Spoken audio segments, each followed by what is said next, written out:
अस्सलामुअलैकुम viewers, welcome to my channel Hanna's magazine. क्या हाल हैं आप सबके व्यूवर्स। आज भी मैं आपके लिए बहुत ही इजी, सिंपल और ज़बरदस्त सी रेसिपी लेके आई हूँ। आप सब तो जानते ही हैं कि जैसा कि आजकल मार्केट्स में बहुत ज़्यादा अंगूर अवेलेबल हैं, तो मैंने सोचा कि इन्हीं अंगूरों का यूज़ किया जाए और इनसे कोई रेसिपी बना ली जाए ताकि आप सबका भी फ़ायदा हो। तो मैं आज बना रही हूँ ग्रेप्स चटनी, यानी कि इन अंगूरों का यूज़ करते हुए चटनी बनाऊंगी, जो कि अक्सर शादियों में आपने खाई होगी। बहुत ही ज़बरदस्त और मज़े की होती है ये, और इसको बनाना इंतहाई सिंपल और इजी है। सबसे पहले हम अच्छे से इन तमाम अंगूरों को धो लेंगे। इनको धोना थोड़ा मुश्किल होता है। इनको पहले हम इस तरह से अलग अलग कर लेंगे। यूँ इन तमाम अंगूरों को हम अलग कर लेंगे और फिर इनको अच्छे से वॉश कर लेंगे। यहाँ पे देखिए, मैंने अंगूरों को अच्छे से वॉश कर लिया है। अंगूरों का ये होता है कि बहुत ज़्यादा खाए भी नहीं जाते और फिर बहुत ज़्यादा रखे भी नहीं जा सकते, क्योंकि एकदम से ये ख़राब भी हो जाते हैं। तो इसलिए इस तरह से कोई रेसिपी बन जाए तो ये इस्तेमाल में आ जाते हैं। इनको अच्छे से वॉश करने के बाद अब चलते हैं इनके ऊपर नेक्स्ट स्टेप की जानिब। यहाँ पे हमने पैन चूल्हे पे रख दिया है और इसमें मैंने डाल दिया है 1.5 कप पानी।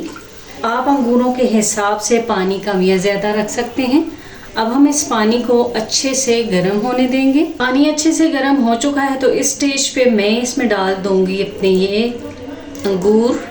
अंगूर डालने के बाद हम इनको अच्छे से पका लेंगे, पानी में बॉयल आने देंगे और तब तक इनको कुक करते जाएंगे जब तक कि ये अच्छे से सॉफ्ट नहीं हो जाते। यहाँ पे देखिए, पानी में उबाल आ चुका है, आपको दिखाई दे रहा होगा, लेकिन अभी ये अच्छे से सॉफ्ट नहीं हुए, तो हमें इनको बिल्कुल अच्छे से सॉफ्ट कर लेना है। इस दौरान ये होगा कि अंगूर भी अच्छे से सॉफ्ट हो जाएंगे और उसके साथ ही साथ पानी भी बॉयल होते होते कुछ कम हो जाएगा। यहाँ पे देखिए, अंगूरों का कलर काफ़ी हद तक चेंज हो चुका है, यानी कि इनका कलर जो है वो पानी में मेल्ट हो चुका है और ये अच्छे से बॉयल हो रहे हैं। पानी भी काफ़ी हद तक कम हो चुका है, तो इस स्टेज पे हम इसमें शामिल करेंगे 1/3 कप शुगर, यानी कि चीनी। अगर आपको खट्टा मीठा टेस्ट पसंद नहीं है तो आप चीनी की क्वांटिटी को कम भी कर सकते हैं और टोटली स्किप भी कर सकते हैं, कोई इशू नहीं। और अगर आपको मीठा ज़्यादा पसंद है तो थोड़ी बहुत चीनी बढ़ा भी सकते हैं। और अब चीनी डालने के बाद हमें इसको इतना ज़्यादा कुक करना होगा कि चीनी मेल्ट हो जाए, और जब चीनी मेल्ट हो जाएगी तो चीनी भी अपना पानी छोड़ेगी। चीनी मेल्ट होने के बाद कुछ देर हम मज़ीद इसको कुक करेंगे ताकि ये थोड़ा सा थिक हो जाए। चीनी को सारी तरफ मिक्सअप कर लेंगे। अब चीनी डालने के बाद चीनी को इतना ज़्यादा पकाना है कि ये अच्छे से मेल्ट भी हो जाए और ये पानी थोड़ा सा थिक भी हो जाए। चीनी भी अच्छे से मेल्ट हो चुकी है और पानी भी पक रहा है, तो इस दौरान हम इस तरह से कोई भी पोटैटो मैशर ले लेंगे और इन अंगूरों को बिल्कुल आहिस्ता आहिस्ता यूँ प्रेस करते जाएंगे ताकि ये अच्छे से मैश हो जाएं। यहाँ पे ये काफ़ी सॉफ्ट हो चुके हैं, तो इनको मैश करना कोई भी मुश्किल नहीं है, बस हल्के हल्के इनको प्रेस करना है। इनको मैश करने से ये होता है कि सारे अंगूर अच्छे से खुल जाते हैं। अंगूरों के अंदर का रस भी जो है वो निकल के इस पानी में डिज़ोल्व हो जाता है और अंगूरों के छिलके भी काफ़ी सॉफ्ट हो जाते हैं और बाकी के पानी का सारा जो टेस्ट है वो इसके छिलकों में भी अंदर तक चला जाता है। मैश करने के बाद भी हम इसको थोड़ा टाइम पकाते जाएंगे ताकि छिलके बहुत ही अच्छे से सॉफ्ट हो जाए। वक्फे वक्फे से चम्मच भी चलाते जाएंगे और इस स्पैचुला की मदद से भी इसको प्रेस करेंगे। इस सारे मिक्सचर के अच्छे से थिक होने तक हम इसको कुक करेंगे। यहाँ पे देखिए, इसका पानी अच्छे से ड्राई हो चुका है, ये अच्छे से कुक हो चुका है। तो अगर आपको इसकी मीठी चटनी चाहिए तो यहाँ पे आपकी ये चटनी रेडी है। आप इसको चूल्हे से उतार के ठंडा करके स्टोर कर सकते हैं। लेकिन मुझे इसका साल्टी और स्पाइसी टेस्ट पसंद है, तो उसके लिए मैं इस स्टेज पे इसमें ऐड करूँगी कुछ मसाले। 1/4 टीस्पून डाल दूँगी डेली रूटीन में यूज़ होने वाला नमक। बिल्कुल एक चुटकी के बराबर डाल दूँगी काला नमक, जस्ट टेस्ट के लिए। आपके पास नहीं तो आप स्किप कर सकते हैं। 1/4 टीस्पून ही डाल दूँगी ज़ीरा, 1/4 टीस्पून ही red chilli powder, 1/4 teaspoon mix masala डाल दूंगी। 1/4 टीस्पून ही शामिल कर दूंगी कुटी हुई लाल मिर्च। मसाले आप अपने टेस्ट के अकॉर्डिंग कम या ज़्यादा भी रख सकते हैं और अपनी मर्ज़ी से आप जो भी मसाला डालना चाहें डाल लें और जो स्किप करना चाहें स्किप भी कर सकते हैं। और यहाँ पे डाल दूंगी 1/2 टीस्पून ब्लैक पेपर पाउडर यानी कि काली मिर्च का पाउडर। अब इन तमाम मसालों को अच्छे से मिक्सअप कर लेंगे सारी तरफ, ताकि हर तरफ ये मसाले मिक्सअप हो जाएं और इन सारे अंगूरों में मसालों का टेस्ट भी अच्छे से आ जाए। अब एंड में इसमें शामिल कर देंगे लेमन जूस या फिर टाटरी पाउडर, दोनों में से आप कोई भी चीज़ शामिल कर सकते हैं। ये मैंने टाटरी पाउडर शामिल किया है 1/4 टीस्पून। इसको भी अच्छे से मिक्सअप कर लेंगे।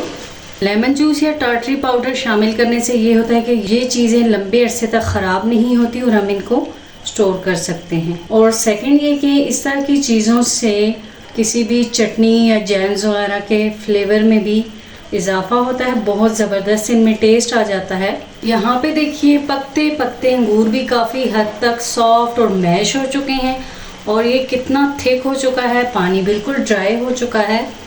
तो इस स्टेज पे ये रेडी है। अब हम फ्लेम ऑफ कर देंगे और इसको ठंडा होने के लिए रख देंगे। तो यहाँ पे ये चटनी अच्छे से ठंडी हो चुकी है, तो अब हम इसको स्टोर कर लेंगे। लेकिन स्टोर करने से पहले इसकी गार्निशिंग के लिए थोड़े से इसके ऊपर डाल लेंगे वाटरमेलन सीड्स। ये इसकी खूबसूरती को और इसकी लुक को मज़ीद बढ़ा देंगे। और देखिए ये कितनी ज़बरदस्त और ख़ूबसूरत लग रही है। आप इसके ऊपर कलमंजी सीड्स भी डाल सकते हैं, उसके अलावा वाइट सेसमे सीड्स भी डाल सकते हैं, जो भी चीज़ आपको इजीली अवेलेबल हो। तो अब हम इसको हल्का सा मिक्सअप कर लेंगे और फिर रख देंगे इसको अपने इस खूबसूरत से जार में। हमेशा की तरह मैं आपको जैसे बताती रहती हूँ, घर पे अक्सर जैम्स वगैरह आते रहते हैं, तो इस तरह के जार जब भी खाली हों तो आप इनको फेंका ना करें, बल्कि इनको अच्छे से धो के ड्राई करके रख लिया करें। इस तरह से ये रीयूज़ हो सकते हैं। तो अब ये चटनी मैं इसके अंदर डाल दूँगी।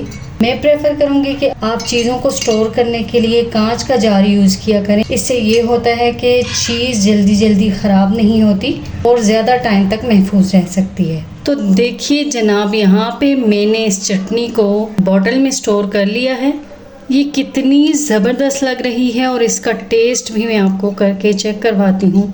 लेकिन उसके साथ ही साथ मैं आपको बताती चलूँ कि जब भी आप इसके अंदर कोई स्पून यूज़ करें तो स्पून भी अच्छे से ड्राई होना चाहिए। वाह, बहुत ही ज़बरदस्त टेस्ट है इसका।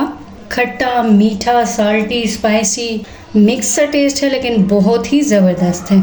मेरी इस रेसिपी को आप ज़रूर से ट्राई कीजिएगा, क्योंकि आजकल मार्केट में अंगूर बहुत ज़्यादा हैं। तो आप इस तरह से डिफरेंट वेरिएशंस करके हर चीज़ की चटनी भी बना सकते हैं, जैम्स वगैरह बना सकते हैं। यानी कि जो भी चीज़ आपको पसंद हो, बस थोड़ी सी मेहनत करके आप कोई भी अपनी मनपसंद चीज़ बना के एंजॉय कर सकते हैं। इससे पहले भी मैं आपके साथ चेरी प्लम चटनी शेयर कर चुकी हूँ। उसका मेथड भी इस चटनी से कुछ ज़्यादा डिफरेंट नहीं है। दोनों ही चटनियाँ लाजवाब हैं। आप इन चटनियों को बनाकर स्टोर भी कर सकते हैं और अपनी किसी भी पार्टी में, दावत में सर्व कर सकते हैं और एंजॉय कर सकते हैं। आप यकीन कीजिए, जब आप मेहमानों को ये सर्व करेंगे ना, तो वो ज़रूर पूछेंगे कि आप ये कहाँ से लाए हैं। इतना ज़बरदस्त इन चटनियों का टेस्ट होता है, बिल्कुल भी ये नहीं लगता कि आपने घर पे खुद तैयार की है। तो जब हम इतनी ज़बरदस्त चीज़ घर पे बना सकते हैं, तो फिर बाहर से मार्केट से लाने की क्या ज़रूरत। थोड़ा सा टाइम और थोड़ी सी मेहनत लगा के इतनी ज़बरदस्त चीज़ बनकर तैयार हो जाती है। तो व्यूअर्स, मेरी इसी तरह की हेल्दी होममेड फटाफट सी रेसिपीज़ देखने के लिए मेरे चैनल को लाइक एंड सब्सक्राइब ज़रूर कर दिया करें और बेल आइकन को प्रेस करना तो बहुत ही ज़रूरी है। उससे ये होगा कि आपको मेरी हर नई आने वाली वीडियोस के नोटिफिकेशंस इजीली मिलते रहेंगे और आप मेरी इस तरह की हेल्दी और होममेड रेसिपीज़ से फ़ायदा उठाते रहेंगे। इसी के साथ मुझे दीजिए इजाज़त। नेक्स्ट हाजिर होंगी फिर किसी हेल्दी होममेड फटाफट और ज़बरदस्त सी रेसिपी के साथ। तब तक के लिए अल्लाह हाफिज़।